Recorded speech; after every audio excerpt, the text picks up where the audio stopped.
Bob Ritter, the American Humanist Association. In general, I support INR, but there's some areas where I am troubled by it.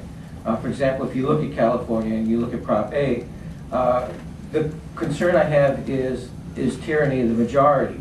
That if INR can be used to take essentially what we consider fundamental rights away, that seems very problematic to me. And when you can get the Catholic Church and LDS to contribute huge sums of money, I don't know where the individuals involved here anymore. I mean, INR can be used equally in really bad ways. Let me speak to that. You've got a really fundamental philosophical question. You've got a choice. You can either have the tyranny of the majority or the tyranny of the minority. You've got the tyranny of the minority. And so you now have a choice of taking the risk of the tyranny of the majority. We have not had any experience of the tyranny of the majority. There's been no experience. Our founding fathers have spoken of it, but you have no experience of that. That's not true. Time and time again, particularly in the religious area, as a non-theist, I see tyranny of the majority right and left. When you have under God in the pledge, when you have in God we trust, that is huge tyranny of the majority. Well, I said, all of that took place with representative government, which is the minority has made that decision. Nobody in the American experience or in the world has experienced the tyranny of the majority except in Switzerland in a very imperfect way. That's rubbish. Well, tell me where. Here in the United States, we have You don't have the people making a vote. We've got 27 amendments to the Constitution. Not one has been voted on by the people. Now, where's the majority of the people weighed in on any of the changes in our society? I'd like to address, I think there's two important points there. One, the saying it's fundamental rights. The problem there is that our society has not established those as fundamental rights yet. And we can disagree about the particular issue, but if it was established that the right for gays or lesbians to marry was a fundamental right, the federal courts would come in and stop California from doing what it's doing. The reality is that legislatures, including the U.S. Congress, have passed absolutely similar things. So it's not a matter of, wow, look what can happen when there's an initiative. It's look at what can happen when government takes action either through the initiative or through a representative body, the Congress or any state legislature.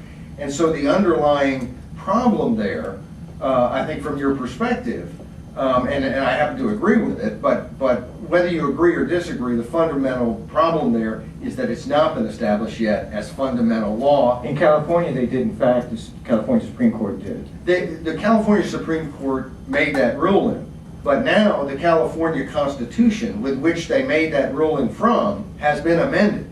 Just as if we chose to amend the U.S. Constitution, we could take out the First Amendment, or the Second Amendment, or the Third, or the Fourth.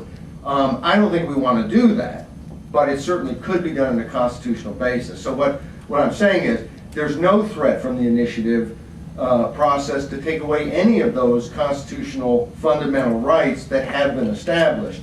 We're arguing about a right that in essence has not yet been established. However, the other side of that is that this is an issue that I think the public is moving, and it's moved this way and that way, but generally I think in your direction. And as much as I don't like when I lose a vote, I think sometimes there's a process, and it's painful. And it doesn't mean that the public can't be wrong and that the policies they implement can't be harmful. They can, and it's a problem.